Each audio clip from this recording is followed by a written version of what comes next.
A margem tem poder, tem poder.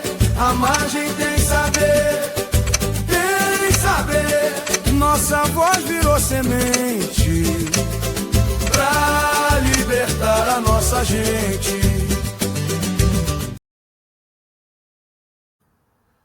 Estamos de volta aqui nessa mesa de comunicação 12. É isso mesmo que você ouviu, né? Mesa 12. 12 mesas já passaram por aqui de trabalhos, comunicações, muito bacana. Gente, Ronald Lopes, eu estou usando uma barba preta. Já me perguntaram se era no Get, que é a parada que engraxa, sei lá, sapato. Mas não é não, gente. É barba mesmo, natural mesmo. Fazer o quê? Careca, óculos de grau, e atrás tem os meus livros ancestrais. A Farla nos acompanha no intérprete de Libras. Farla, faz o óculos de novo. Como é que é? Como é que o óculos? Eu vou aprender essa parada toda, quer ver? É assim? É assim? Óculos?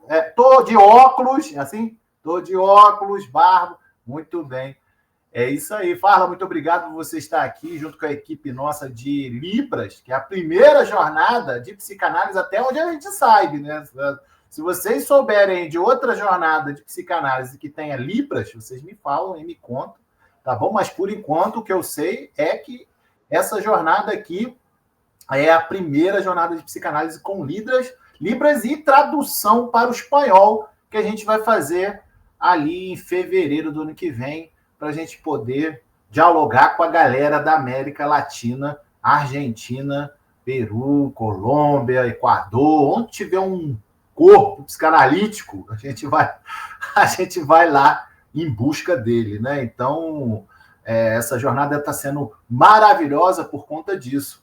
Se você quiser também registrar a sua presença aqui, gente, olha, o pessoal está me perguntando direto sobre a marcação, hora de marcação de presença. Olha, marcação de presença na jornada. Você vai lá no site, tá lá aparecendo aqui embaixo, no corpusemmovimento.com.br, tudo junto. Você vai acessar esse site, lá tem um botãozinho verde. Você lê lá, registrar a presença, preenche um formuláriozinho pequenininho, os campos que tem lá, e aí você vai ter, então, o registro da sua presença aqui no Corpus em Movimento. E aí, Ronald, é só presença? Não, querido, é para você receber o certificado da Universidade Federal Rural do Rio de Janeiro, porque aqui o CEPAPEC, a Escola Psicanalítica da Escuta Periférica, está em parceria com a Universidade Federal Rural. Então, o certificado sai por ela, em nome também do CEPAPEC, da EPEP, né? Eu, Jário Carioca, e também da professora doutora Trans Preta. Eu sempre marco aqui que tem. É isso mesmo que a gente fala, é assim mesmo. Trans Preta Joyce Alves, minha professora querida do Laboratório de Gêneros e Sexualidade, o LGSEX. Tá bom, pessoal? Dados os nossos avisos dessa mesa de comunicação 12, eu chamo o meu amigo, meu parceiro, meu cabelo vermelho, Jairo Carioca de Oliveira. Vem para cá, meu querido.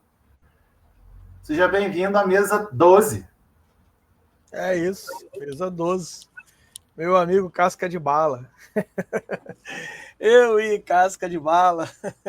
Gente, não se esqueça que a música da abertura, ela faz parte de um repertório que está lá no nosso site também, que é o projeto Perifarte, hoje presente em todas as plataformas de streaming, todas. Você usa Deezer, Spotify, enfim, não importa qual a plataforma de streaming, você vai poder ouvir as músicas que são nossas produções. Essas músicas, elas são inéditas e elas são nossas produções. E é todas as tribos. Tem blues, tem rock, tem jazz, tem rap, tem reggae, tem funk, tem samba.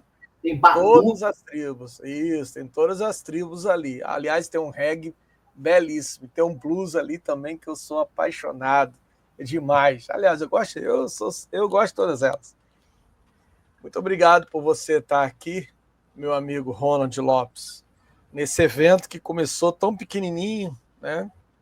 Começou só nós dois ali, há 6 anos atrás, e que hoje chega a sua 6ª edição, com, se a gente sobreviver até lá, porque ela tem amanhã, se a gente sobreviver, dezenas de mesas, 150 trabalhos que já passarão por aqui, né? Publicações, organização, 3 dossiês que serão publicados em parceria com a Universidade Federal do Rio Grande do Sul, com o professor Wellington ali na revista Zygmunt Bauman, né? E na revista Humus, parceria também com a Universidade Federal Rural do Rio de Janeiro, né? A partir do Laboratório de Educação, Gênero e Sexualidades, parceria também com a professora Rosângela Hilário, ali do GPE Audre Lorde, né? Grupo de pesquisa ativista Audre Lorde, da Universidade de Rondônia.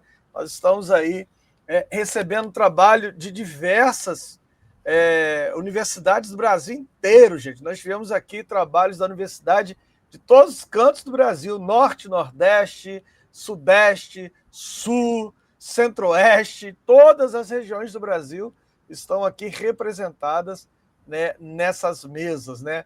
Pautas étnico-raciais, pautas indígenas, pautas de gênero, pautas de sexualidade, tudo passou aqui por essa mesa, nesse debate que é o Corpus em Movimento 2025. Muito obrigado a todas e todos vocês, pela coragem de se lançarem nesses debates. Muito bom, Jairo Carioca, muito obrigado. É um prazer, uma honra sempre estar aqui do seu lado. Olha, o que a gente tem aqui? Nós temos a mesa de comunicação 12, coreografias do consciente, a dança como praxis clínica e teórica. Então, eu vou chamar aqui, né, para ser o moderador, nosso amigo, parceiro, ele que é meu irmão, e aí, gente, não é força da Sintase, não, que também é força da Sintase, mas a galera fala, ô Ronald, você é o irmão do Jonathan? Eu falei, eu sou irmão do Jonathan, sim. Mas vocês são iguais? Eu falei, então, é irmão gêmeo, eu sou irmão gêmeo do Jonathan. O Jonathan, que é psicólogo formado pela Universidade UniOeste, tá lá no CEPAPEC com a gente, no coletivo, no dispositivo Chica Manicongo, de escuta periférica, onde a gente atende as populações lá de vulnerabilidade. Ele também é DEPEP, da Escola Psicanalítica da Escuta Periférica, e tem bastante contribuído para as produções, tem pensado sobre psicanálise periférica, membro do Fórum do Campo Lacaniano de Florianópolis, inclusive um texto do Jairo. O Jairo foi citado no texto dele, achei muito bacana. Eu fiquei feliz à beça, né? Porque ele cita um texto. Aliás, Jonathan, quero te agradecer aqui publicamente, porque ele cita um texto que não é da psicanálise, né? Ele cita um texto que é do meu livro de poesia, um livro que eu lancei já há algum tempo, das coisas, né? O nome do livro é Das Coisas Sem Importância, sobre aqueles dias que serão esquecidos. Foi uma poesia que me brotou a cabeça, né? Das coisas sem importância sobre aqueles dias que serão esquecidos. E aí eu me vejo nessa surpresa gostosa. Quem me mandou, inclusive, foi a nossa amiga Cristiane Peixoto, que é uma das coordenadoras do Fórum do Campo Lacaniano ali de Florianópolis. Cristiane, que inclusive já foi palestrante. Eu falei com ela hoje. Eu falei, Cristiane, você está fazendo falta. É a nossa 6ª edição, cadê você? Ela participou de 2 edições, né, Rony? Você lembra disso, né? 2 edições. Ela esteve aqui com a gente. Foi, Cristiane é uma amiga muito querida ali de Florianópolis. Ela já me garantiu que na próxima edição ela vai estar, inclusive, apresentando um trabalho. Então, quero ver. Ela é uma amiga querida. Para Cristiane. E o Jonathan, então, resolve falar sobre transferência, né, nesse artigo muito bacana que está no site do corpo do Fórum do Campo Lacaniano de Florianópolis, citando a partir de uma poesia, né, que eu escrevi. Eu fui possuído por essa poesia. Eu falo que eu não escrevo, não, é transcrição, né? Eu sou possuído por esses poemas. Eu fiquei muito feliz mesmo, Jonathan. Muito obrigado, viu? Tudo bom, Jonathan. Quase chorou aqui comigo. Ele ligou e chorou. E o Jonathan, eu falei, vai chorar, cara? Vai chorar já? Pô, poesia, né? A poesia é a filha proscrita da literatura. Então, quando um poema é citado, realmente assim, é algo extraordinário. Muito bacana. Muito obrigado. Seja bem-vindo, Jonathan. Obrigado. Eu que agradeço, né? Eu que agradeço pelos seus textos, pelos textos que vêm sendo produzidos, por vocês aí abrilhantar cada vez mais os nossos vídeos, né? E aí, eu falando só um pouquinho desse seu livro, né? Falei, vou ler umas três, quatro poesias aqui antes de dormir. Aí eu li, o sono foi embora e eu já queria ler o livro todo e o sono ficou para lá. Mas quero dar boa tarde ao Ronald, ao Jairo, à Farla, né? Ao Paulo também que está nos bastidores e a todas, todos e todos que estão aí nos assistindo, né? Antes de continuar com a abertura da mesa, eu vou fazer minha audiodescrição. Sou um homem branco, de barba preta, também uso óculos e estou com uma boina cinza. Estou com essa boina para diferenciar um pouco do meu irmão gêmeos, senão pode confundir nós dois. Então eu vim com a boina para fazer essa diferença. Brincadeiras à parte, atrás de mim também tem aqui uma estante com livros. Um pouquinho mais acima, no último andar da estante, tem uma caixinha ali com a estampa de uma fotografia do Freud, né? Uma certa arte ali do Freud com seu emblemático charuto. Bom, então a gente abre agora com a mesa 12, coreografias do inconsciente, a dança como praxis clínica, né?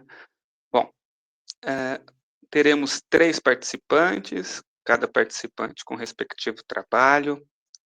Antes de falar um pouco mais sobre o currículo dela, vou chamar a Ana Natália Eduarda Farias da Lima, que vai ser a primeira a falar aqui conosco, né? Seja bem-vinda, Ana.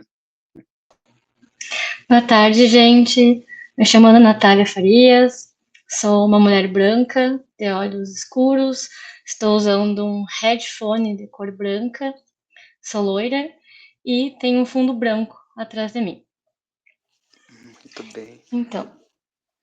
Bom, antes de você iniciar, eu vou falar um pouquinho do seu currículo, tudo bem?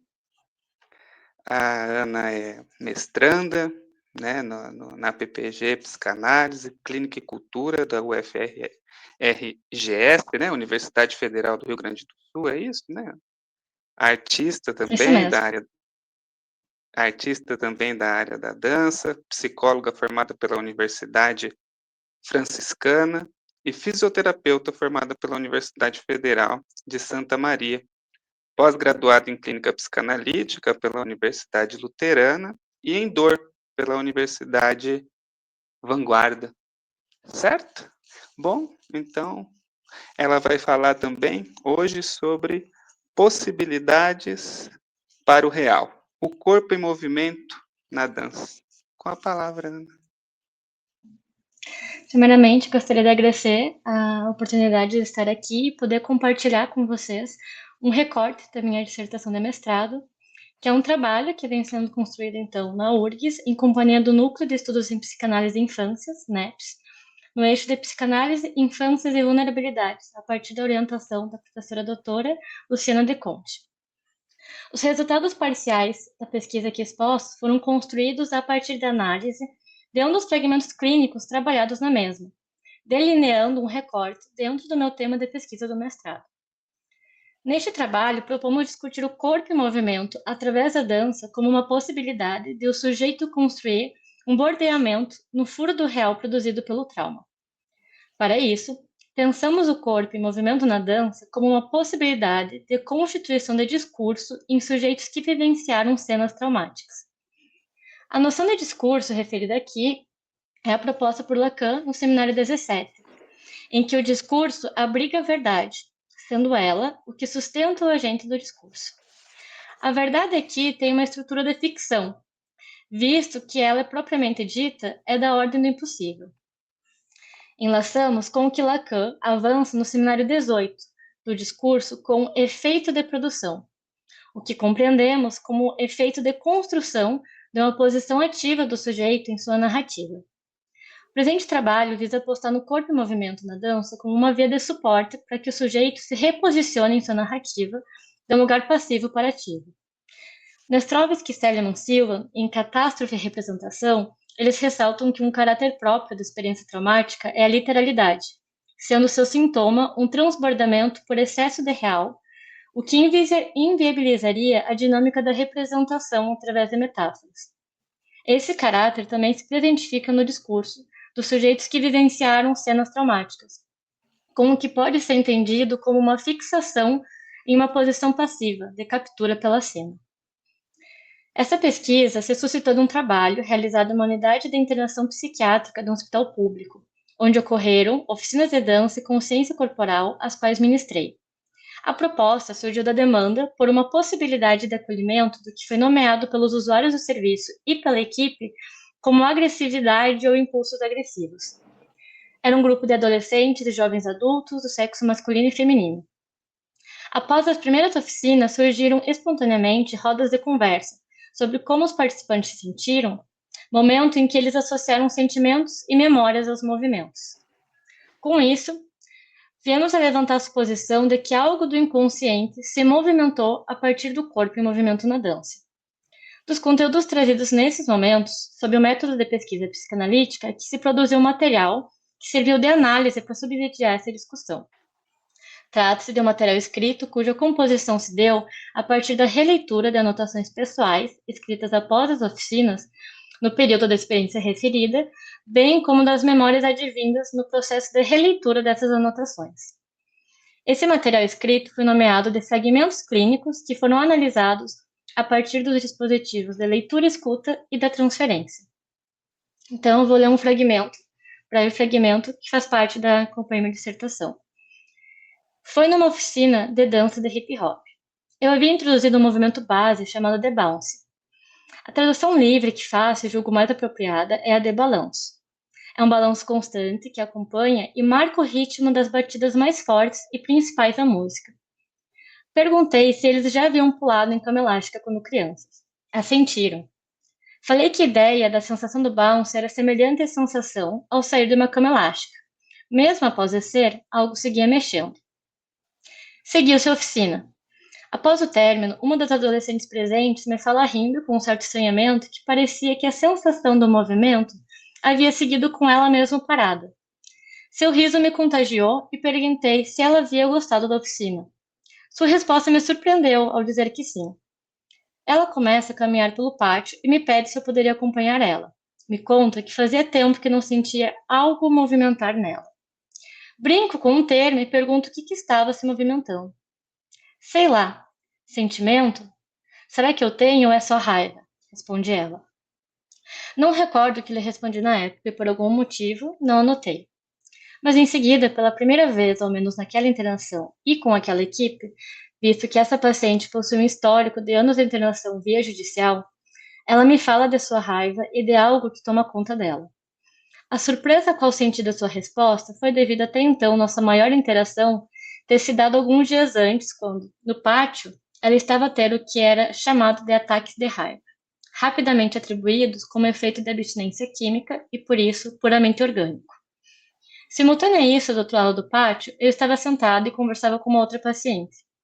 Através de canto de olho, percebo o adolescente se aproximar e, junto disso, uma cadeira de madeira atravessa o pátio e se espatifa a talvez 1 metro das minhas costas. Na conversa pós-oficina, ela então me conta que nesse dia ela havia ficado com ciúmes, pois me viu conversando, em atendimento, com um menino a qual ela estava interessada. Porém, no dia desse ataque de raiva, por protocolo de proteção dos usuários e da equipe, essa adolescente foi contida e medicada com sedativos. A partir dessa primeira conversa que tivemos, segui a acompanhar ela, naquela internação como nas sucessivas que houveram, durante meu período de 1 ano de trabalho aproximadamente nessa unidade. Seguimos em movimento. Compartilho aqui uma citação direta da Quiné. O corpo também é o tambor da pulsão invocante, que dele faz um corpo dançante. A música do grande outro, a que chamamos de voz, entra no corpo e o faz dançar desde um simples tamborilar dos dedos até o teatro dança da Pina Bausch. O corpo tem balanço do mar, como dizia Vinícius de Moraes. Mas esse balanço são as ondas sonoras que o poeta captou na música que fazia a garota de Ipanema balançar seu corpo a caminho do mar. Nessa leitura, decantou significantes que foram lidos em sua articulação com os referenciais teóricos lacanianos. Trazemos como desdobramento dessa análise a hipótese de que a condensação, termo proposto por Lacan, condensaria algo do real, da instância do traumático, de modo a produzir um saber-fazer com o sintoma. Este termo foi proposto por ele ao final da lição A Escrita do Ego, no seminário 23, em um jogo de palavras entre dança e condensação. Em função disso, pensamos o corpo em psicanálise não apenas como uma dimensão de suporte do significante, mas também como uma possibilidade de produção e abrigo do significante. Dantas apresenta uma definição de dança que nos interessa para a discussão que queremos propor. A autora compartilha que a dança se singulariza como uma das expressões da motricidade humana, de modo simultâneo em que possui manifestações diversas. Pensamos então a dança como uma das manifestações do corpo em movimento. Movimentos usuais podem ser incorporados a uma dança, como uma caminhada, por exemplo. Entretanto, na dança, esses movimentos adquirem um outro valor. Me parece valioso poder apresentar aqui também, brevemente, o hip hop como movimento e dança. Ele surgiu em Nova York entre 1960 e 1970.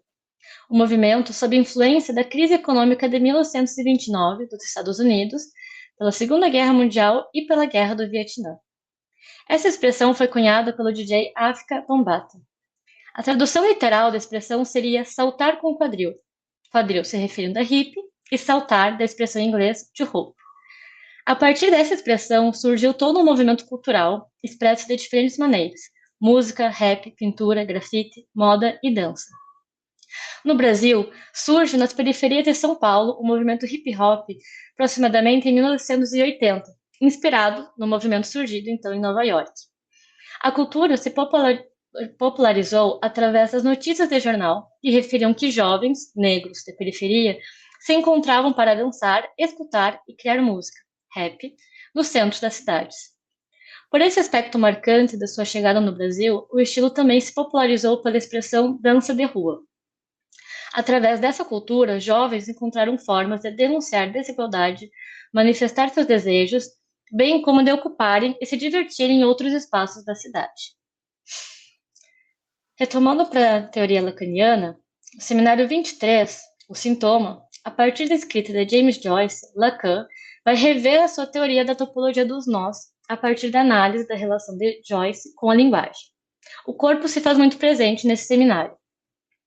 Na lição 1, do uso lógico do sintoma, ou Freud com Joyce, Lacan faz referência ao savoir-faire, um saber-fazer do qual a verdade não se é produto. A verdade é colocada aqui como relativa, sendo uma escolha a via pela qual ela vai ser tomada. Adiante, nesta lição, se apresenta que, abre aspas, as pulsões são, no corpo, o eco do fato de que há um dizer, fecha aspas, o que coloca a pulsão como efeito de linguagem. A partir disso, pensamos um dizer com o corpo, não apenas pela palavra, mas um dizer de uma escrita por sua dimensão de produção de significantes. Lacan postula que para que ressoe outra palavra do sintoma, é necessário que o corpo seja sensível. Na lição 2, do que faz furo no real, Lacan apresenta o real não como ligado ao corpo, mas como diferente dele. Ele coloca o corpo e a linguagem como polos constitutivos do sujeito, do qual o real, abre aspas, o real é que faz o acordo, fecha aspas. Essa articulação é retomada na lição 4, Joyce, o enigma da raposa, com a afirmação de que o falacer crê que tem o corpo e por isso o adora. O autor pontua que, na realidade, não se tem o corpo, mas que essa é a única consistência do falacer. Por isso, ele indica na lição seguinte que o que pensa é o corpo. Na lição 8, do sentido do sexo e do real, Lacan apresenta que é com o próprio corpo que se dá suporte ao inconsciente, de modo que esse esteja referenciado no corpo, apesar de não ser o corpo. O que reafirma a diferenciação entre corpo e real do início do seminário. É o corpo que mantém o nó do sintoma e do inconsciente. Assim, pensamos que o corpo em movimento na dança se apresentaria como um saber-fazer com um sintoma, ao propiciar para o sujeito um amparo para transpor o litoral do registro da experiência para a palavra. Desse modo, inferimos que o corpo em movimento na dança serviu de abrigo, como também decantou novos significantes, a partir do refinamento do significado, tendo como efeito uma possibilidade de constituição de discurso para os sujeitos. Para marcar um ritmo de seguimento deste trabalho, leia aqui uma citação direta de Leda Martins, do livro Performances do Tempo Espiralar, Poéticas do Corpo-Tela, de 2021. Abre aspas. Dançar a palavra, cantar o gesto, fazer ressoar em todo o movimento um desenho da voz, um prisma de dicções, uma caligrafia rítmica, uma cadência.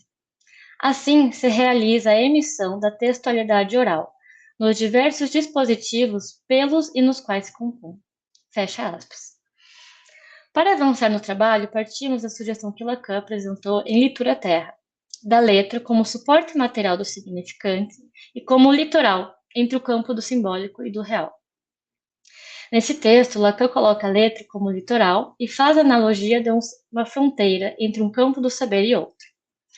Fazemos uso da noção de letra e de sua condição litoral entre saber e gozo. Sabe-se que a partir da letra é que se faz ficções possíveis para o sujeito poder transmitir algo da experiência e passar do registro desta para a palavra.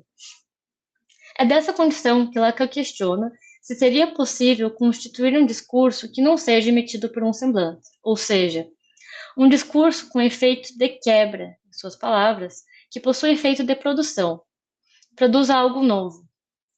Essa ideia é aprofundada e, inclusive, dá nome ao Seminário 18. De um discurso que não fosse semblante, em que Lacan investiga se haveria a possibilidade de haver um discurso que não fosse da ordem do semblante, ou seja, um discurso que não fosse da ordem do significante, visto que ele indica na primeira lição, introdução ao título desse seminário, que, abre aspas, o semblante é o significante em si, fecha aspas. Em seu seminário 20, mais ainda, na lição 3, a função do escrito, Lacan indica que, abre aspas, a letra lê-se como uma carta, fecha aspas, retomando que no discurso analítico é disso que se trata e além, pois não se restringe de forma alguma ao dito. Inclusive, é enfatizado que se refere ao além do que o sujeito diz. A questão se encontra no que o sujeito nomeia como função, a questão se encontra no que Lacan nomeia como função do que se lê. Mônica Dantas nos lembra que, abre aspas, ao dançar, os homens e mulheres não apenas reinventam o movimento, tempo e espaço, mas tomam-se personagens, tornam-se aparições. A dança cria um jogo de forças, torna visível no corpo e nos movimentos todo um universo de ações e significados diversos do cotidiano. Fecha aspas. Mais adiante, na mesma lição, Lacan demarca que a escrita, de forma alguma, seja do mesmo registro do significante. O escrito, segundo ele, só se suporta pela função de significação. Por isso, compreendemos que em Litura Terra, Lacan destaca o efeito da escrita como sendo o refinamento do significado. Esse ato que produz ruptura do significado e do qual se apresenta como efeito aquilo que constitui o significante. Logo, entendo que haja diferença entre o escrito, propriamente dito, e o efeito da escrita. Retomo essas considerações a fim de propor o que me ocorre da semelhança de efeito entre escrita e dança. Pode o corpo, em movimento na dança, ter efeito da escrita, sob a aposta de que ele produz um efeito de refinamento do significado, do qual decante o significante? Ana Costa, no texto Litorais da Psicanálise, retoma duas condições referentes à letra. Sua condição de resto e de tentativa de inscrição. Quanto à última, faz referência à necessidade do sujeito de tentar transmitir uma experiência que é, na verdade, intransmissível. Ela associa esse caráter ao fato de que, em alguma medida, essa experiência, tal como a letra, se encontra apoiada no corporal, no pulsional. Por isso, a letra se encontra na fronteira, situada em um litoral entre as experiências e a racionalidade.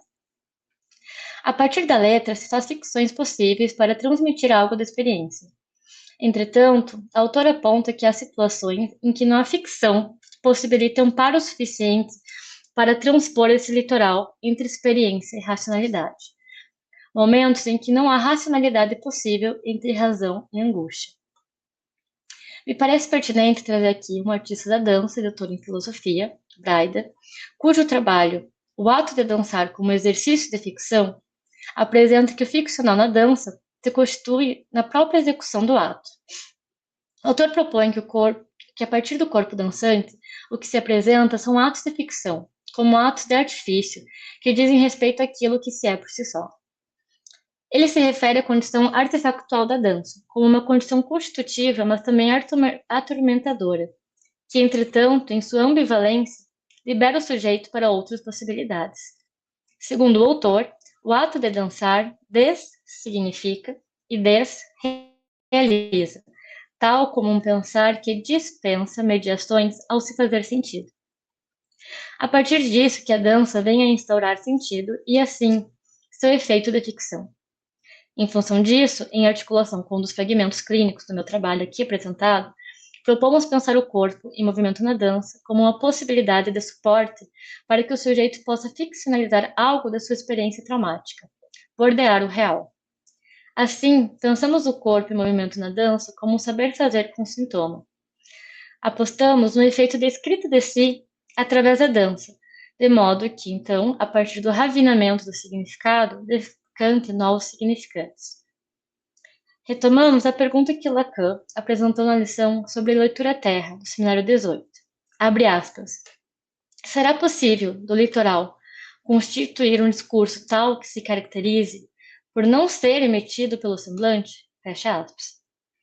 Desse ponto, construímos outra pergunta, do qual se trata a direção desse trabalho. Será possível, do litoral, constituir um discurso que se caracterize como tal? Muito obrigada pela atenção de vocês.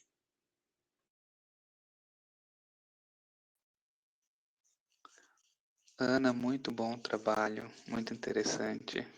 Gostaria de ouvir mais, inclusive, né? E também de fazer questões. As questões vão ser ao final, né, de todos. Talvez, se houver a possibilidade, então, eu as faço. Tudo bem? Muito obrigado pela sua apresentação. Bom, agora eu vou chamar à mesa Mariana Bego Damaso Silva.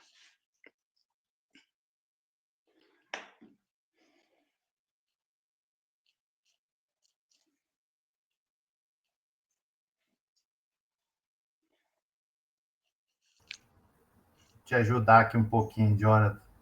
Mariana, acho que a Mariana está só com a câmera dela. Não, a Mariana daqui na sala. Você está vendo aí, Paulo, a Mariana?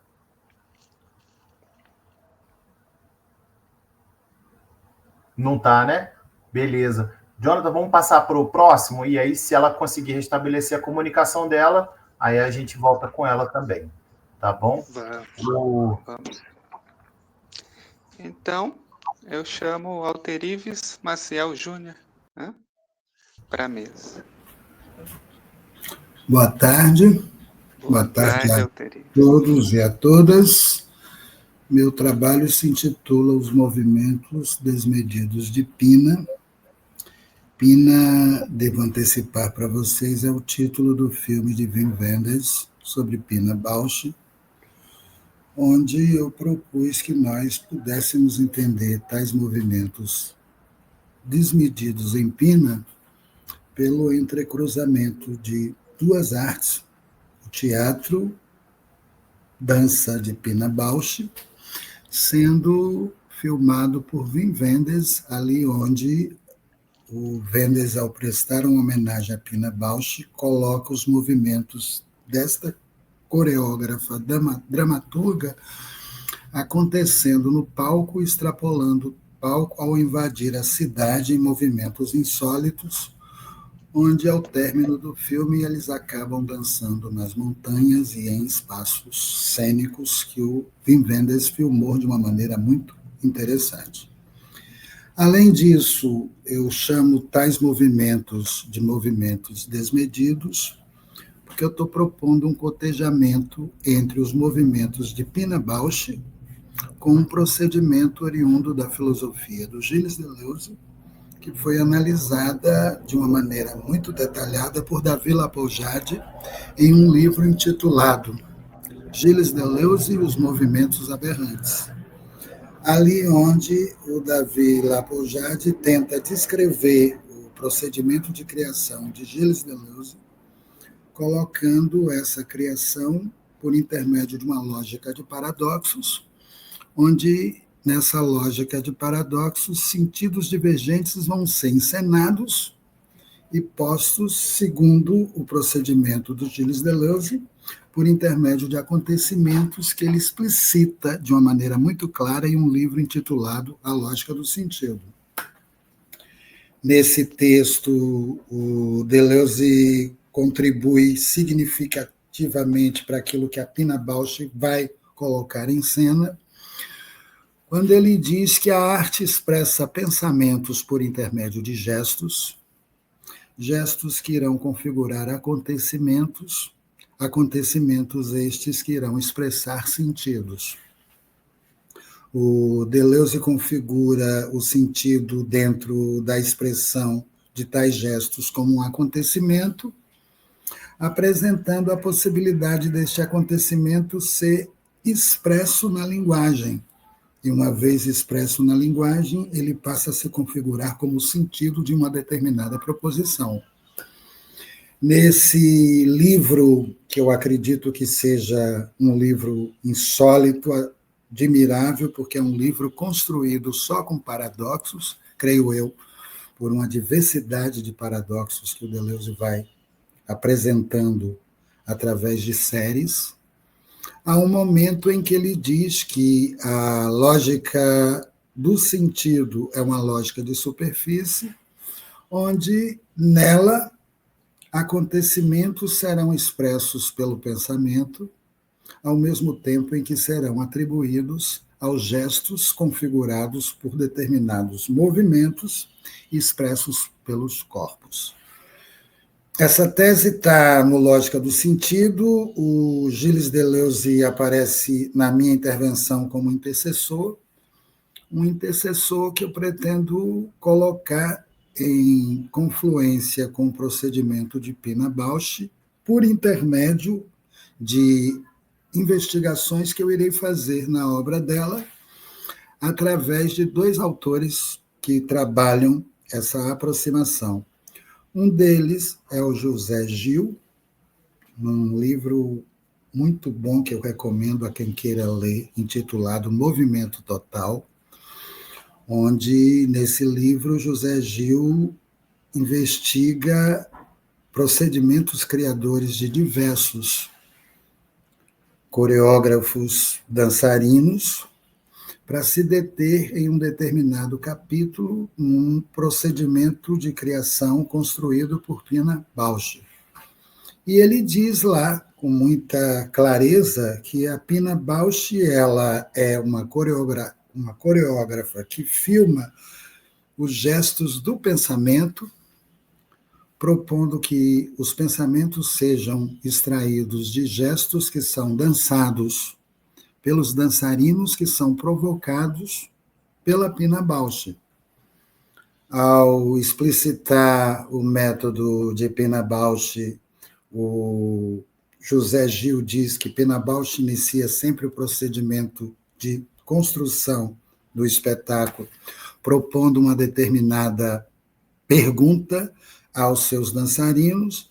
Nessa pergunta-chave, ela provoca os dançarinos com uma questão, e os dançarinos vão tentar responder a essa questão, procurando extrair do corpo deles gestos que irão configurar pensamentos através de coreografias dançadas.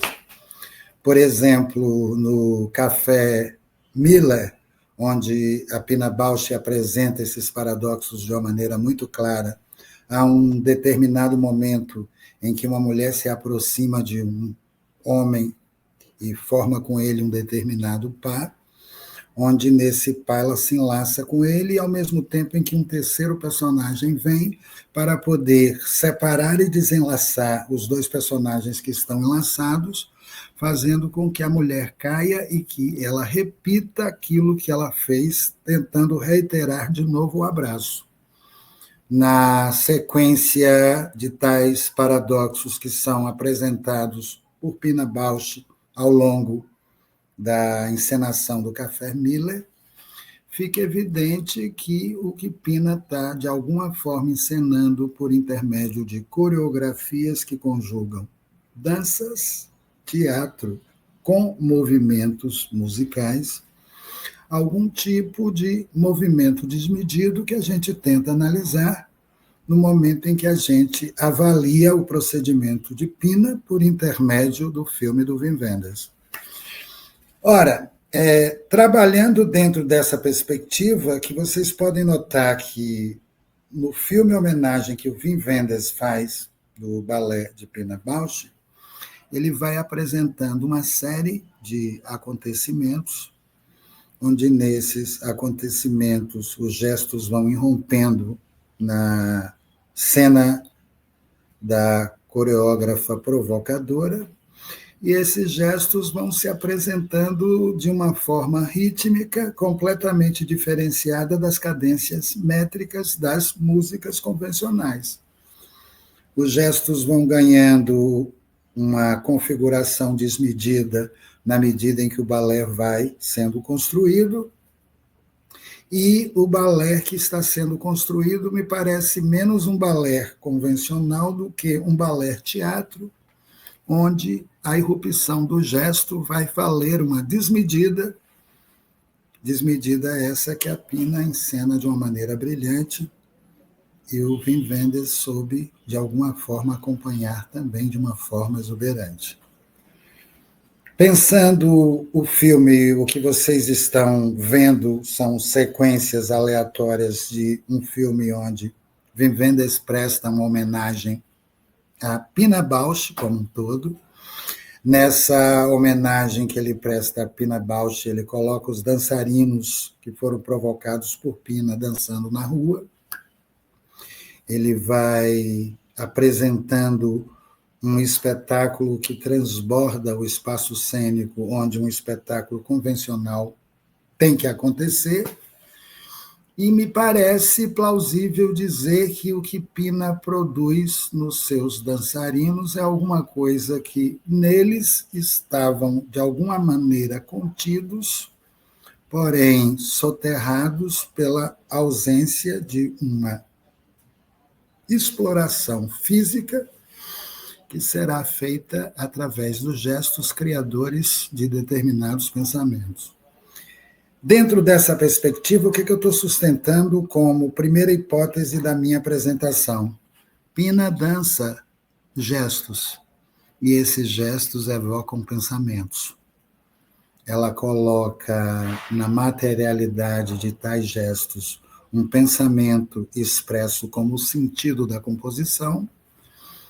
Pina apresenta uma composição musical, onde nessa composição musical o teatro entra criando uma indiscernibilidade entre duas artes. Por outro lado, ela faz nessa indiscernibilidade entre duas artes com que um pensamento se materialize, e se materialize por intermédio de uma lógica onde, no processo criador de Pina, o que se encontra em questão é a criação de um pensamento plasmado por intermédio de uma lógica de sensações que é construída a partir da arte insólita de Pina Bausch. Dentro dessa perspectiva, eu estou sustentando uma ideia oriunda do Deleuze de que existe pensamento na arte, que um artista pensa por intermédio de sensações. Essas sensações são expressas por intermédio de uma linguagem intensiva.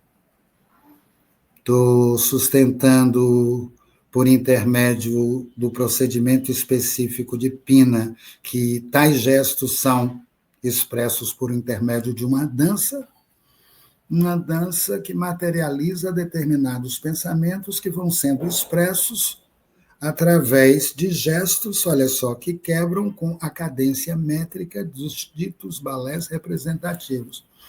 Estou sustentando, finalmente, que há em Pina Bausch um pensamento extraído dos gestos e que, curiosamente, ela faz com que esses pensamentos se expressem por intermédio de uma linguagem Linguagem essa que faz com que Pina,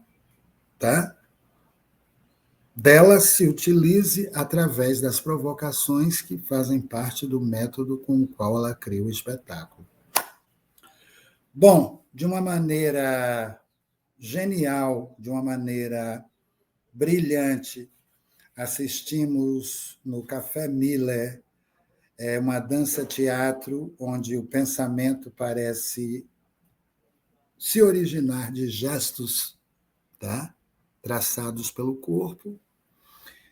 A ideia do José Gil parece se conectar com uma ideia do Deleuze, quando esse diz acertadamente em um livro, em colaboração com Félix Guattari, que a arte cria também, é um tipo de pensamento diferente da criação filosófica, que com certeza é para Deleuze uma criação conceitual.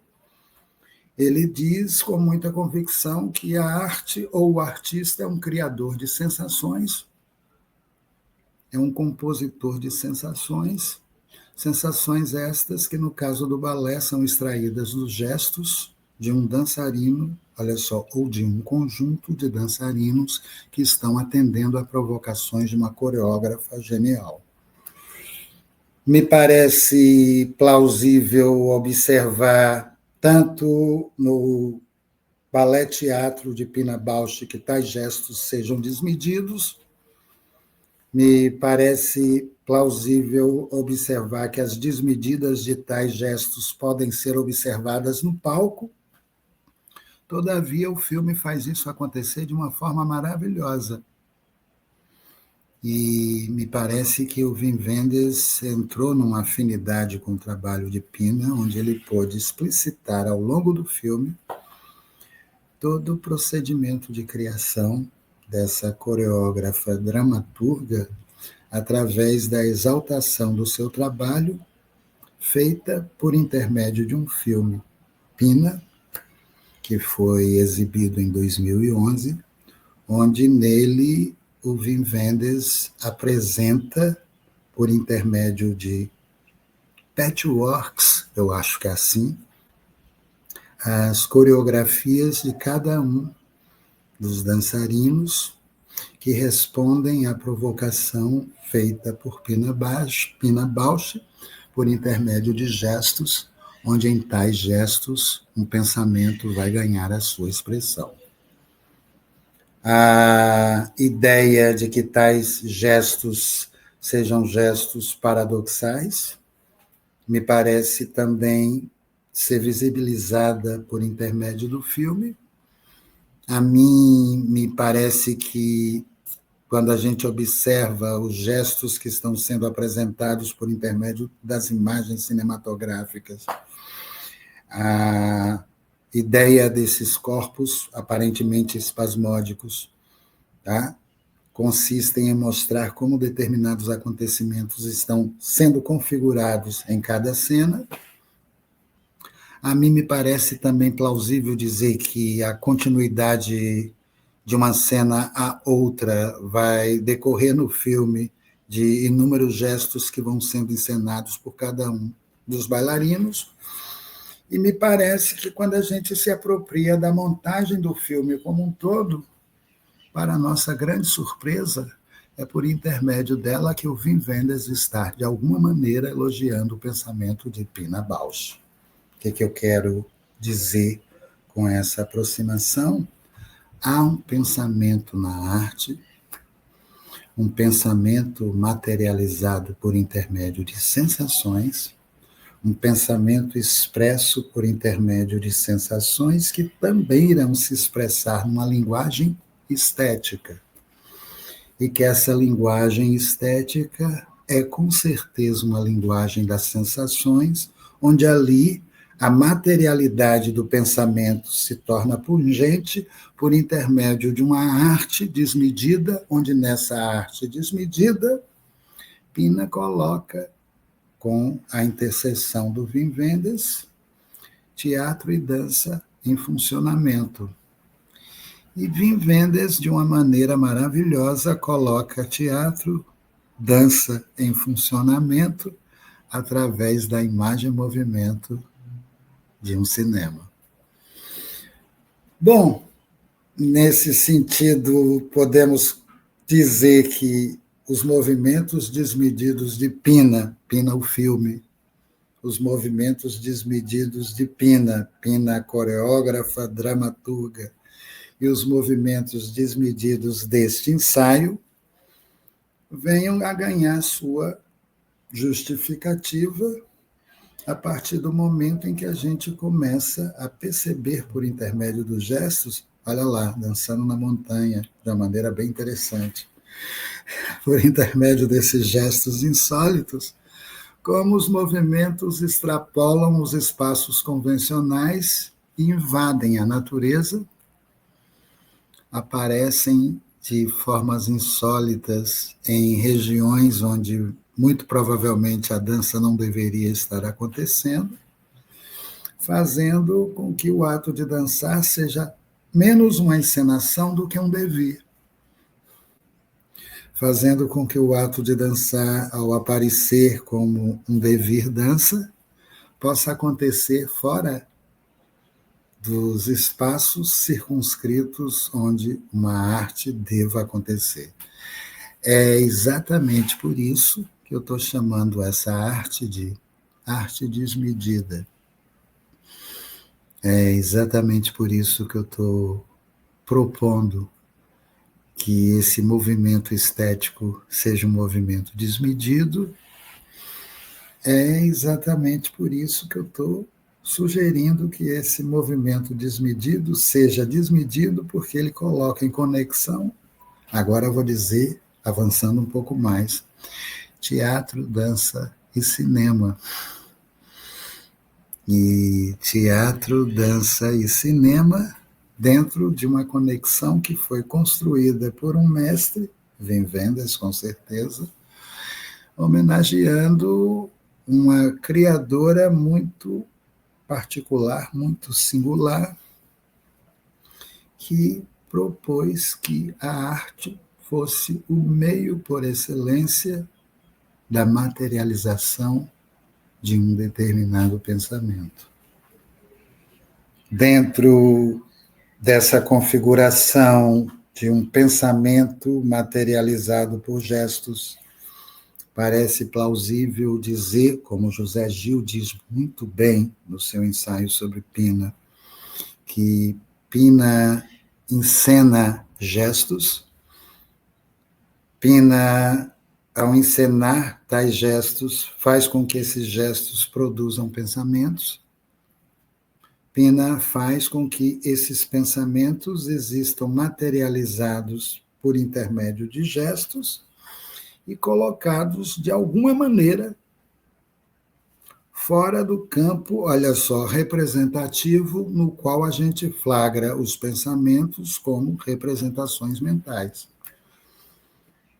Resta entender se é possível trabalhar o pensamento dentro dessa dimensão por fora, e me parece que aqui o José Gil entendeu de uma maneira afirmativa ao propor que nós pensássemos a criação artística como uma criação que implica um determinado tipo de pensamento.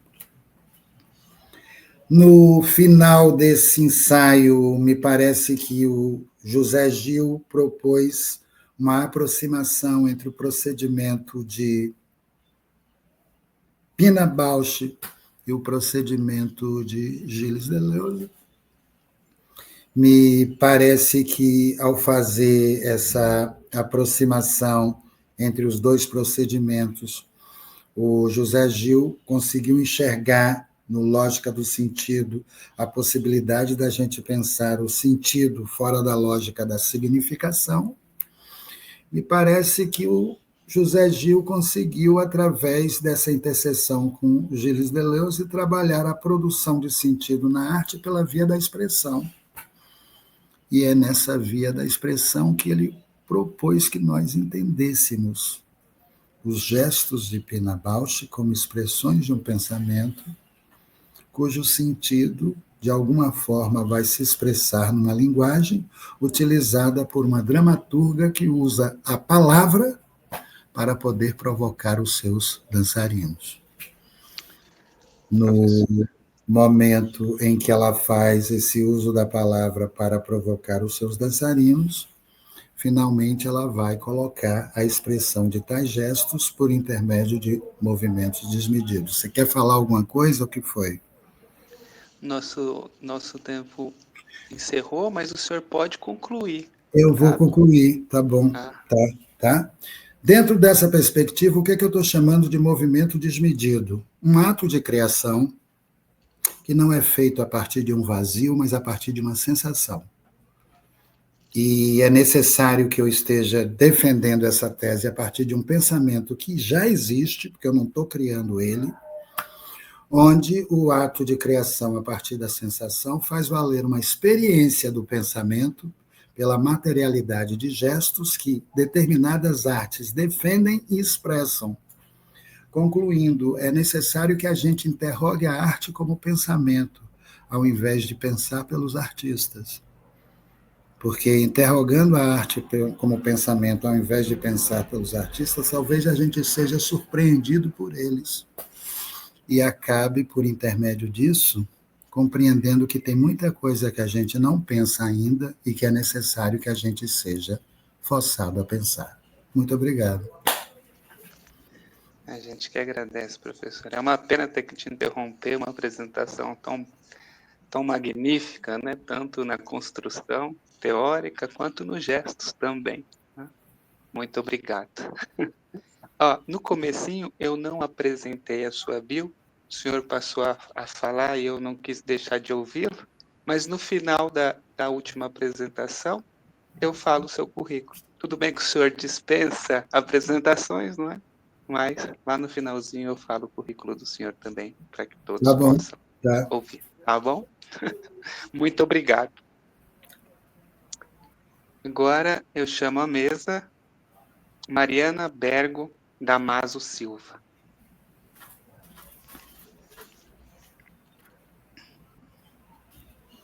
Agora eu chamo Mariana Bergo Damaso Silva, a última mesa de comunicação. Eu vou falar primeiramente o currículo da Mariana, após eu vou falar o trabalho.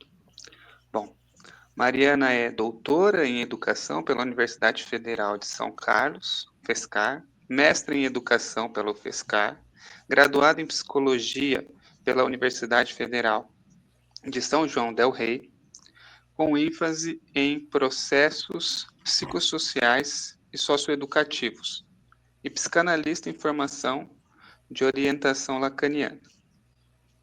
Atua como professora substituta no Departamento de Educação da Universidade Federal de Ouro Preto e desenvolve pesquisa entre educação, psicanálise, estética e corpo.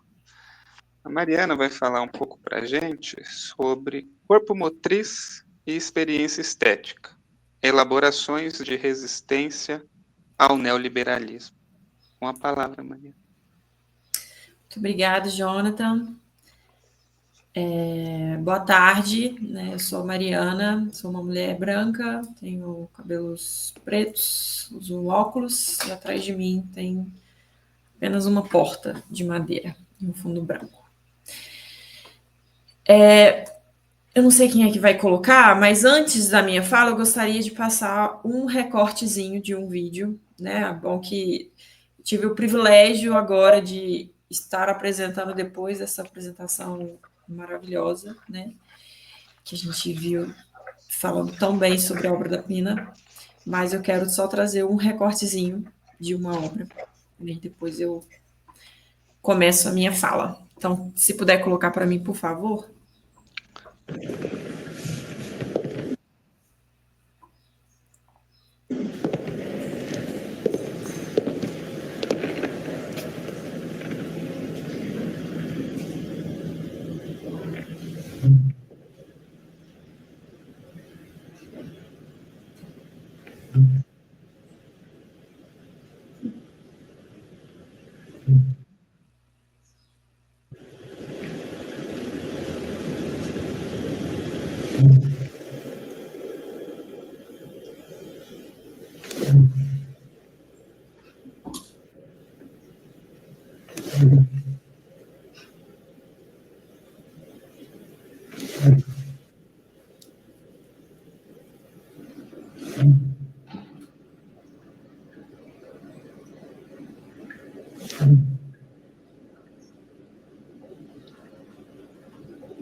É isso, obrigada. Pode recolher a tela, por favor. Obrigada. Esse recortezinho que eu trouxe, ele é um início da peça, de uma peça da Pina, ele se chama Volmond, na tradução seria Lua Cheia. E essa peça, ela foi televisionada, né? Tem registros dela na internet, inclusive. Eu usei essa peça de análise, né, o material de análise da minha tese, da minha pesquisa que eu realizei no doutorado. E, enfim, né, eu quis trazer esse recortezinho só para a gente ter uma experiência mesmo, né, com o que é isso que eu vou trazer agora pela fala. E justamente o que eu vou apresentar é uma reflexão que nasce de uma contradição, né, que é escrever e falar sobre a dança, né, que é tentar colocar em palavra algo que acontece no movimento, no corpo e no sensível, que dialoga também muito bem com os outros dois trabalhos anteriores, né, essa questão da palavra, do movimento, do gesto, né, da dança. Então, seria possível transformar em texto, em palavra, aquilo que por excelência pertence ao gesto, ao movimento? E, na verdade, a pretensão não é reduzir o gesto à palavra, mas explorar a materialidade da condição do sujeito, né? E como é que isso, que é da ordem do particular, o sujeito, né, está entrelaçado à objetividade das condições sociais. E dentro dessa tensão, então, que esse trabalho ele se insere, né? A materialidade daquilo que é da ordem do sensível. E isso, como eu disse, resulta de uma pesquisa de doutorado, e o recorte que eu trago aqui é essa reflexão sobre o corpo como centro da experiência formativa. E aí, para produzir, né, esse pequeno ensaio, eu articulo 3 campos, né, a dança-teatro, da Pina Bausch, a teoria crítica, de Theodor Adorno, e a psicanálise lacaniana. E a pergunta que orienta o trabalho é a seguinte, né? Como é que o sujeito ele pode ainda resistir às tentativas de captura e sujeição promovidas pelo projeto de mercantilização da vida, né, colocada em movimento pela organização econômica, né, que a gente vive no nosso modo de organização social? Então, se a gente vive em um modo de organização social que conforma modos de existir, tanto na dimensão do agir quanto do sentir, onde é que ainda pode surgir a resistência, né? Onde é que ainda pode surgir essa posição de sujeito?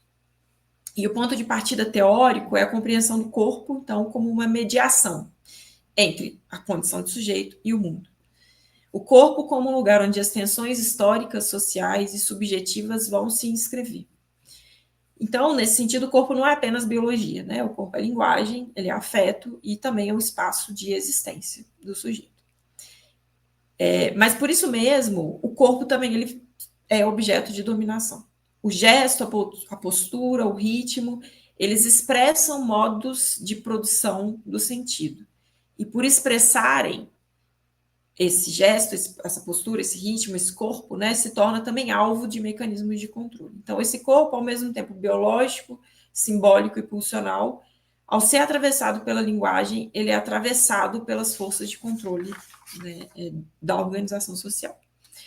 E é nesse sentido, então, que o sujeito, como colocado pela psicanálise lacaniana, que pode oferecer uma resposta para esse aprisionamento que é construído pelo neoliberalismo.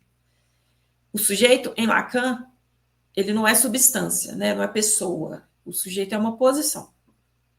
Então, sendo uma posição, ele só existe em relação. O que significa que, naquilo que é recebido enquanto atravessamento, existe um momento em que há a produção de uma resposta. E é essa dinâmica, então, que vai caracterizar o sujeito, né? O receber e o expressar, né? O responder. Então, recuperar a dimensão do sensível do sujeito abre um campo fundamental. O da crítica à massificação contemporânea no processo de formação da subjetividade. E por quê, né, que se abre esse campo de crítica? Né? Porque a dimensão sensível, ela diz respeito à forma que é assumida pelo sujeito. E essa dimensão da forma é justamente aquilo que é compreendido pelo campo da estética. Né? A estética é essa reflexão sobre as formas que são assumidas pelo objeto. E a dança-teatro da Pina Bausch, ela emerge, então, como esse modelo estético que reconecta a sensibilidade e a singularidade, permitindo um espaço, então, para que o sujeito encontre saídas diante de uma organização social que impede, né, contraditória à própria condição do sujeito. A dança-teatro como um movimento artístico, ela rompe com o paradigma racionalista e recoloca o corpo no centro. Né? Então, o corpo não como uma ilustração de ideias, mas como potência expressiva. O corpo, ele não apenas responde como um apêndice do psíquico, né, mas o corpo, ele expressa. É o corpo, então, que conjuga o diverso, que constitui o indivíduo em uma forma unitária. O corpo, ele é, ao mesmo tempo, borda e cruzamento entre esse indivíduo e coletivo. E é justamente essa condição de cruzamento que faz com que o corpo nunca seja plenamente acessível. Há algo de intraduzível, né, nesse corpo. O sujeito, ele é, em alguma medida, desconhecido de si mesmo. E o Lacan, então, ele aponta que esse corpo, ele é uma construção simbólica e imaginária. Né? A imagem que temos de nós mesmos, ela não coincide com o corpo vivido. Essa imagem, ela é resultado de identificações que são mediadas pelo outro. E isso faz com que o corpo seja sempre instável, restituído e, ao mesmo tempo, faltante, né? Rudolf Laban, que é um dos precursores da dança-teatro, ele nos ajuda a pensar esse corpo que escapa ao definir a dança como a primeira forma de traduzir o pensamento em movimento.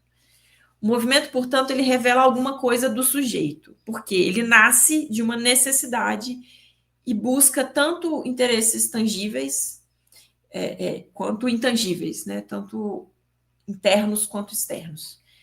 Assim, o movimento ele sempre pode ser investigado. A dança-teatro ela surge dessa investigação do movimento. Né? Como é que o corpo se movimenta? Quais formas esse movimento assume? Esse corpo assume a partir do movimento. Então, nesse contexto, entra a Pina Bausch, que é essa coreógrafa, né, tão central para a tradição da dança-teatro.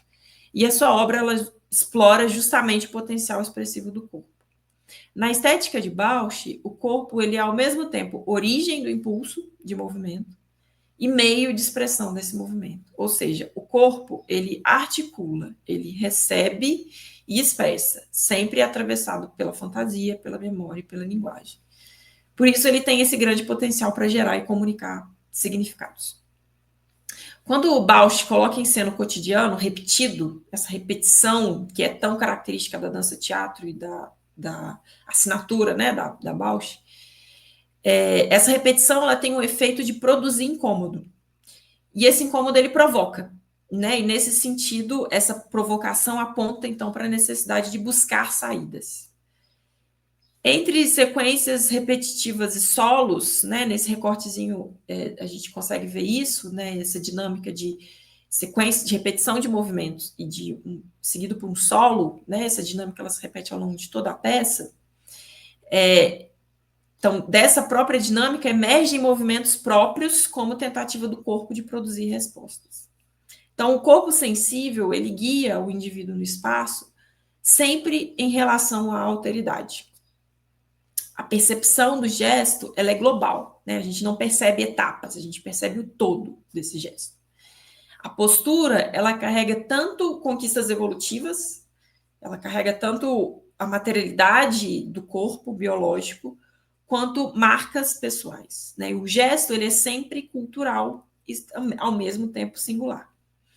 E é por meio do gesto que o psiquismo, então, ele expressa sentidos, modula desejos, inibições e modos, então, de habitar o espaço. Assim, o corpo ele expressa não só o indivíduo, mas a cultura e a história que está sedimentada na própria organização.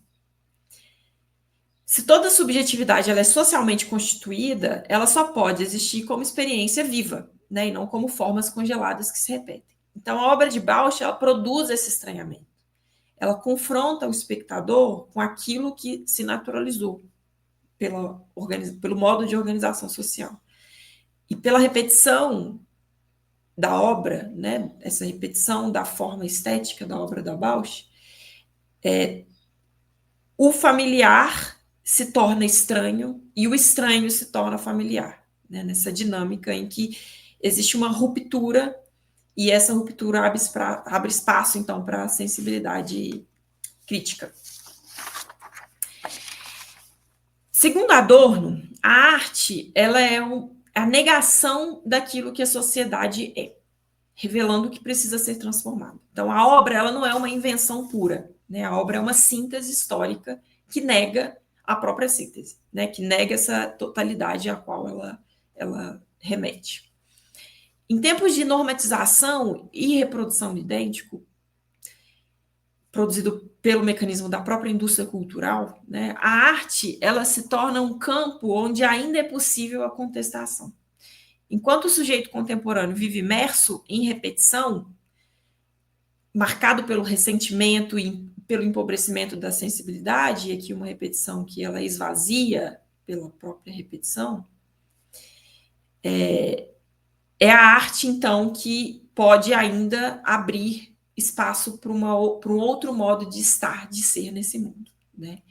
E aí para isso ela utiliza os próprios mecanismos que estão disponíveis culturalmente, como a própria repetição, né? Então, aqui está colocada essa contradição, né, de algo que se repete enquanto aprisionamento, de algo que se repete também enquanto abertura.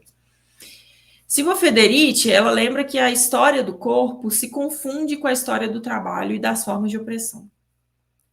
O capitalismo ele reorganiza a relação entre corpo e natureza, buscando superar limites naturais em nome da produtividade. Com isso, qualidades como mobilidade, variabilidade e instabilidade passam a ser vistas como ameaça. E aí, nesse sentido, surgem tecnologias de controle, de fixação, de normatização. A mecanização transforma também o sujeito, né, visto frequentemente como máquina. O corpo vivo só é útil se for eficiente, jovem, simétrico. A aparência passa a ser o objeto de investimento e de consumo. A identidade do sujeito se desloca para a superfície, né? Ser é parecer. O cuidado de si neoliberal, ele não promove autonomia, ele produz captura. O desejo, então, ele é regulado a partir de uma forma que organiza o sujeito como consumidor de si mesmo. Entrando na dimensão estética, né, e aqui eu retomo Adorno, para compreender como é que, a partir da modernidade, a forma do sujeito ela vai sendo reduzida às exigências do mercado, que suprime particularidade em nome da utilidade, né, em nome da normatização que vai servir ao movimento do capital. A identidade, ela se torna uma resposta única, estabelecida para garantir sobrevivência. E isso se dá ao custo da diferença, que seria o lugar, né, do próprio sujeito. Em paralelo, no campo da arte, a forma é aquilo que organiza o conteúdo, mas não se reduz a ele. Na obra de Bausch, por exemplo, né, a coleta e a colagem de experiências não produz um significado direto, né? O que se produz é uma forma. A forma artística, ela não se submete à racionalidade instrumental. Ela permite que o diverso componha a unidade, mantendo essa tensão entre identidade e diferença. A arte, ela opera pela mimese, isso é, por um modo de relação com o outro que é anterior à separação entre sujeito e objeto. A arte, ela não domina a alteridade, né? Ela acolhe, e é por isso que revela o que sobra, o que excede, né? Ela revela o não idêntico. Então, ela é um espaço de preservação da possibilidade da diferença, do diverso, e por conta disso do sujeito. Então, assim, a experiência estética, ela provoca esse estranhamento e desestabiliza formas cristalizadas e massificadas da sensibilidade. A arte não comunica no sentido informacional, né? A arte, ela exprime. E ao preservar o particular, resiste à lógica da troca e da equivalência, que iguala, né? Que iguala e oculta esse particular. A autonomia estética, portanto, ela exige abertura ao que não se controla. E é justamente essa abertura ao diverso que carrega o potencial emancipatório. O encontro com o real, como é contado pela psicanálise, é, na verdade, um contorno do real, né? É sempre uma invenção.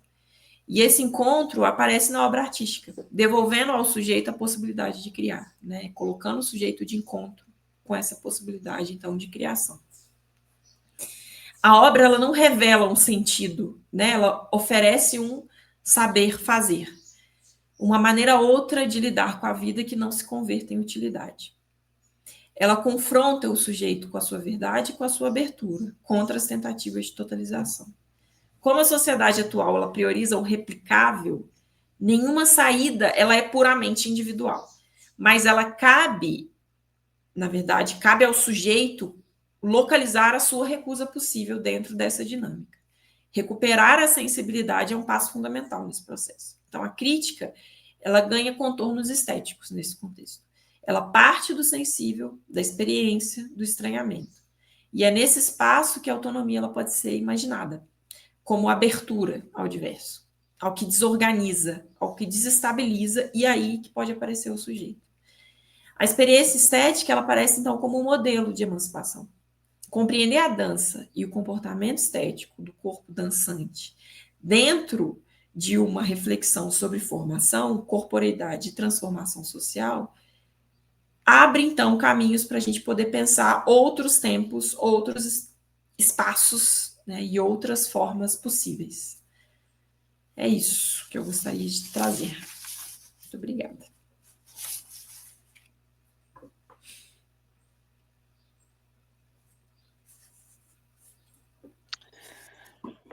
Bom, Mariana, 3 trabalhos assim incríveis, eu posso dizer assim, necessários. Que trabalho necessário, seu?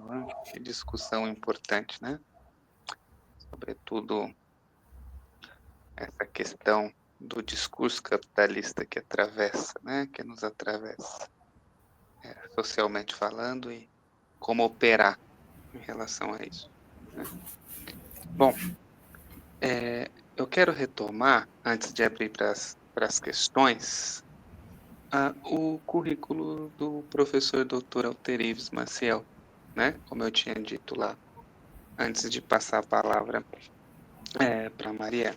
Bom, Alterives é doutor em teoria psicanalítica pela Universidade Federal do Rio de Janeiro, é mestre em filosofia pela Universidade do Estado do Rio de Janeiro, atualmente é professor do Departamento de Pós-Graduação, Mestrado e Doutorado em Psicanálise, Saúde e Sociedade da Universidade Veiga de Almeida e professor do Departamento de Psicologia da Pontifícia Universidade Católica do Rio de Janeiro.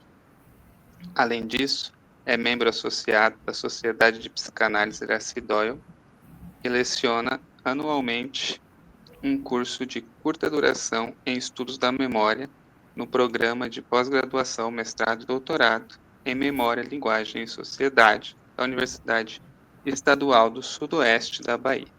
Escritor e autor de vários livros em filosofia e psicanálise. Bom, agora eu passo as questões. Eu acho que o Ronald tem algumas questões. Ronald, é isso? Isso, vamos lá, pessoal. Olha, é um prazer aqui estar na escuta, apesar dos pesares, né? Acontece muita coisa aqui, gente. Então, mas a gente vai resolvendo, vai dando solução e vamos que vamos. Pessoal, olha, Natália, Mariana, professor Alterives, assim, eu estava aqui na escuta e aí eu queria fazer 2 questões e é onde eu percebi dos atravessamentos das pesquisas de vocês, né? Então, eu queria fazer 2 perguntas e aí a gente vai para cada um, aí cada um responde, né, essas 2 perguntas dentro da sua pesquisa, né? Dentro da sua investigação, daquilo que vocês estão trabalhando, né? E aí eu fiquei pensando nessa experiência estética que foi, inclusive, pautada pela Mariana, como é que essa experiência estética, né, essa relação que você tem entre o ritmo da dança, o professor Alterives mostrou esse ritmo nessas cenas, eu vou falar cenas deleuzianas, né? Que são aberrantes, né? Ou que são fragmentadas, né? E que não tem nada de aberrante nem fragmentado na acepção da palavra, né? E aí, então, a relação entre esse ritmo e o desejo na experiência estética que, obviamente, esse ritmo que eu fiquei prestando atenção, inclusive, nessa construção que vocês fazem quando vocês relatam a experiência estética da dança, né? Uhum. Então, o ritmo que captura é o ritmo que captura antes do sentido. Isso que eu percebi aqui nas 3 falas. O ritmo é capturado antes de fazer sentido. Então, isso eu fiquei assim... por isso que alguém falou, eu não vou precisar localizar bem, sobre os regimes de temporalidade, né? A repetição, o atraso, a aceleração, a suspensão. Então, quer dizer, o que o ritmo que está fora do sentido, né, e que captura esse corpo, que faz corpo, o que esse ritmo diz para vocês, né, em cada uma das pesquisas, né, já que vocês estão trabalhando com dança, e essa dança é de extrema importância. O professor Alterives, os corpos que dançam, mas que talvez não tenham pensamento. Ele começou falando isso, inclusive, né? A Mariana, né? A Mariana trouxe aqui para a gente essa experiência estética de ritmo que escapa ao sentido. E a Ana também, nessa mesma vibe. Ou seja, eu queria ouvir um pouquinho vocês nesse lugar, sobre o ritmo nas pesquisas de vocês. Pode começar, Ana, que você que está aí na porta de entrada, se eu posso dizer assim. Então, primeiramente, agradecer por esse comentário, por essa pergunta. E eu fui anotando e foi muito bom de escutar a mesa inteira também. E foi me suscitando justamente esse ritmo que captura antes de fazer sentido. E é algo que eu tenho trabalhado mais aí dentro dessa dissertação, mas que acho que trata tanto da minha escrita quanto a minha análise, que é um a posteriori, né? Porque eu trabalho em cima de fragmentos clínicos, uma experiência que já passou há algum tempo. Então, esse a posteriori é algo que vem me rondando em todo esse processo da escrita e que também eu acho que vai me dando ritmo, né? Teve um momento na própria escrita, eu escrevi um texto, né, de apresentação para esse momento, e relendo o texto, pensei, tá faltando ritmo. Tem algo que tá entroncado, não tá. E aí que eu introduzo, acho que eu até uso a expressão para dar ritmo, né, para dar um tom. Então, Acho que é algo disso que tanto, né, acho que o ritmo, tal como a dança, né, ele ultrapassa o material, assim, o objeto, né? Um texto tem ritmo, uma fala tem ritmo, uma música tem ritmo e uma dança tem ritmo, assim, né? Compreendo assim. Então, acho que, não sei se respondi exatamente, mas eu entendo que é por aí, o ritmo ele é isso que a gente não dá conta, assim, eu sinto muito isso na escrita desse trabalho, justamente porque escrever sobre dança parece quase muitas vezes um contrassenso, assim, algo que vai contra o movimento, né? E é sempre a minha briga e o meu descompasso, eu brinco, assim. Então, eu acho que o ritmo, Olha, ele tanto dá o norte, como ele também trava, às vezes. eu fiquei pensando aqui, eu já vou tragar para Mariana. Tem o. Eu vou lembrar aqui do livro. Agora é difícil. Pegar livro é difícil. Mas tem o pessoal da literatura, principalmente literatura africana, tem exatamente, de repente, dá uma olhada nessa literatura africana que traz no âmago a escrita rítmica. Uma escrita que dança. Tem um poeta alemão, desculpa aí, chamado Hölderlin, que trabalha a poesia trágica, introduzindo a questão do ritmo a partir das palavras de Tiresias, onde ele vai introduzir, através de uma fala especial, um ritmo que vai dividir a tragédia em duas partes desiguais. O Hölderlin aborda nos comentários que ele faz do Antígona e do Édipo Rei a interrupção de uma cadência métrica introduzida no poema pelas palavras de Tirésia, que vai repartir a tragédia em duas partes, a partir da qual o Édipo ou a Antígona vão fazer uma virada e reconhecer a situação trágica que é introduzida nessa leitura feita por esse poeta alemão. Isso me lembra uma outra coisa. Me parece que há uma diferença que ele quer estabelecer entre ritmo e cadência, na medida em que ele coloca a cadência subordinada a uma métrica e ele coloca o ritmo como um movimento desigual que introduz uma mudança. Aparentemente, esse movimento desigual que introduz uma mudança supostamente extrapola a esfera do que faz sentido, mas produz igualmente sentido a partir desse nonsense, onde o ritmo entra, tá? Estabelecendo essa diferença. Dentro dessa perspectiva, eu acho que o ritmo está presente em todas as artes. Penso eu assim. E presente em todas as artes, não só nas artes ritmadas explicitamente, como também nos versos ritmados de um poeta.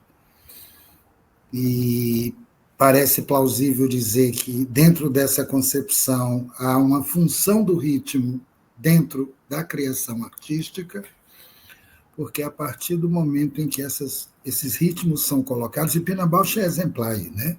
Ela é genial. E você que terminou a fala, colocou de uma maneira perfeita a questão, como ela faz com que os movimentos ritmados façam acontecer sentidos a partir, olha só, de um gesto onde aparentemente a linguagem se encontra ausente. Ela colocou também uma outra coisa que eu gostei, e deveria constar na minha fala, mas a repetição paradoxal, que ela faz isso mesmo. Pina Bausch faz com que essas repetições paradoxais estejam presentes. No Café Millet, o tempo inteiro ela repete, e cada repetição que ela vai fazendo acontecer uma diferença, ela vai introduzindo, e é genial isso. E a gente vê os retornelos da Pina, e botam os personagens para dançar, eles estão repetindo, e a diferença vai sendo introduzida pelos ritmos que ela vai introduzindo nas repetições dos bailarinos. E gostei bastante da sua fala, viu? Você que terminou, adorei, porque, de alguma maneira, você acabou colocando coisas que, de alguma forma, eu tinha inaugurado, você também que abriu, colocou coisas, e eu acho que as três falas ganharam uma certa continuidade, né? Ganharam uma certa continuidade. Eu estou falando, Alterives, eu fiquei aqui pensando, e eu acabei lembrando do livro, que é da Ruth Finnegan, literatura oral na África. E aí ela vai... olha, excepcional isso que o professor Alterives está falando, porque a Finnegan vai mostrar exatamente isso, como é que o literário, a escrita, nasce de uma arte rítmica, né? De uma arte rítmica de performance, onde você produz ali um paralelismo, onde você produz repetição, cadência, né? Então, assim, eu quero agradecer ao Alterives por essa fala, Natália. Mariana, querida, pode fazer suas considerações finais também para contribuir. Eu queria só né, João? pergunta, Ronald, porque de fato ela é muito importante, essa questão do ritmo, e colocar assim, qual que é o meu entendimento, né, sobre o papel da Pina, né, e da obra dela para nós, assim, para a gente poder voltar a ela, né, e qual que é a importância disso. Justamente por conta da importância da gente pensar a experiência estética, assim, né, qual que é o lugar da experiência estética na nossa constituição enquanto sujeito, né, que não pode ficar restrito a um modo de ação do ser artista, né? Mas é importante para a nossa constituição enquanto sujeito, né? Essa experiência, né? Com a obra, a experiência com esse modo de colocar que é colocado pela arte, né? E isso porque, né? Eu venho, né? A minha tradição de estudos é da teoria crítica, né? Eu chego na psicanálise depois, né? E aí a questão assim que me move, na verdade, é o porquê, então, né, que a gente precisa pensar esses outros modos de ritmo, por que a gente precisa pensar, entrar em contato, né, com esses saberes que vêm, né, de outras áreas, de outros conhecimentos, como, por exemplo, da arte, porque nós vivemos também submetidos a um ritmo, né, na nossa vida cotidiana, nós estamos submetidos a um ritmo, e esse ritmo organiza a nossa vida, né? E esse ritmo é o ritmo do modo de produção capitalista, né? Ele nos impõe um modo de saber fazer também, né? Que é essencialmente limitante, né? Que é essencialmente contrário ao movimento do sujeito, né? Que é tão bem construído e tão bem colocado pela psicanálise, né? Por isso que a gente recorre a ela enquanto campo de conhecimento para conseguir, né? Enfim, lidar com a nossa existência, né? E é justamente essa contraposição, né, entre um ritmo que é imposto por um modo de vida, né, aprisionador, essencialmente, e como sair desse aprisionamento, principalmente no momento histórico, cultural que a gente vive, né, em que a sensibilidade ela também se torna um ativo, né, a atenção ela se torna um ativo, o desejo é um ativo, né, a tecnologia ela produz isso, assim, ela captura, né, os nossos sentidos, os nossos desejos, a nossa atenção, e aí vai ficando cada vez mais restrito assim, a possibilidade do sujeito se colocar enquanto um diverso, né, as dinâmicas massificadoras, né, como eu coloco, elas vão ficando cada vez mais presentes, né, vão tomando conta de todos os espaços mesmo. E aí é nesse sentido que faz necessário a gente encontrar espaços para outros modos de experiência, mesmo, né? Buscar outras formas, né? É nesse sentido que eu penso a experiência estética, né? Buscar outras formas de existir, e isso só existe a partir da criação, né? Essa que é a contradição, assim, que não tem como replicar um modelo, né? Essa replicação justamente é o que nos aprisiona, né? Então a gente precisa criar, e essa criação é algo que a arte coloca também, né? E especialmente a obra da Pina, né? Ela está nessa contradição, assim, né? Ela busca elementos do cotidiano, ela busca elementos da experiência imediata para produzir algo, né? E essa produção ela acontece no próprio momento da obra, assim, né?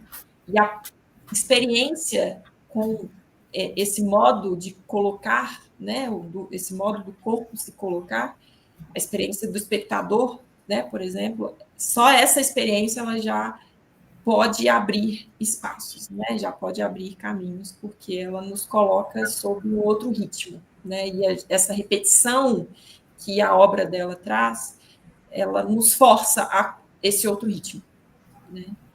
E eu achei muito interessante a pesquisa da Ana Natália, porque ela, né, pelo que eu entendi, vai a campo mesmo, né, promovendo essa experiência, né? Então, imagino que tenha sido uma pesquisa muito interessante. E é isso.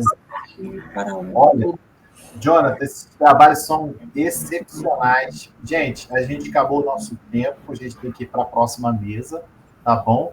Então, eu quero agradecer a Ana Natália, a Mariana Bergo, a Alteribes, Maciel.